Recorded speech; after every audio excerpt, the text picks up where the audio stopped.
Hi friends, மீண்டும் அந்த video மூலமாக அவங்க எல்லாரையும் பார்க்குறதுல எனக்கு ரொம்ப ரொம்ப சந்தோஷம். சில நேரங்களில் அடுத்து எந்த பாதையில் செல்வது, என்ன இலக்கு, எந்த பாதையில் செல்வது, சில முடிவெடுக்க முடியாத சூழ்நிலைகளில் கலங்கி போய் எல்லா கதவுகளும் அடைச்ச மாதிரி, எல்லா வாய்ப்புகளும் அடைச்ச மாதிரி, எதுவுமே இல்லாத மாதிரி ரொம்ப ட்ரையாக பாலைவனம் போல் நம்மளுடைய வாழ்க்கை காணப்படலாம்.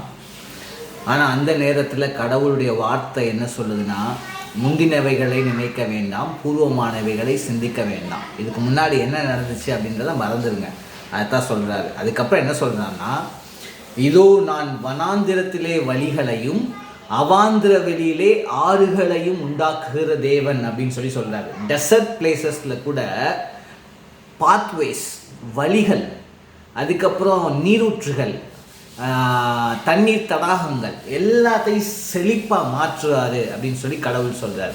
அப்போ உங்கள் வாழ்க்கையில் அடுத்து என்ன பண்ண போகிறோம், எல்லா கதவுகளும் அடைச்ச மாதிரி இருக்கே, வழி தெரியலையேன்னு முடிச்சுட்ருக்கீங்களா? இன்றைக்கி உங்களுக்கான வார்த்தை இதுதான். பழசையெல்லாம் மறந்துடுங்க. உங்களுக்கு முன்னாடி வனாந்திரம் போல காட்சி அளித்தாலும், வாழ்க்கை வனாந்திரம் போல காட்சி அளித்தாலும், கடவுள் ஒருத்தர் இருக்கிறாரு, வழிகளை உண்டாக்குவார், புதிய வழிகளை. நல்லா நோட் பண்ணிக்கோங்க, உங்களுக்கான வார்த்தை தான், இதை நம்புங்க, விசுவாசிங்க. புதிய வழிகளை உண்டாக்குகிறார். தண்ணீர் தடாகங்களை, நீரூற்றுகளை, ஊற்றுகளை உண்டாக்கி தண்ணீரை பாய செய்து வாழ்க்கையை செழிப்பாக்குவார்.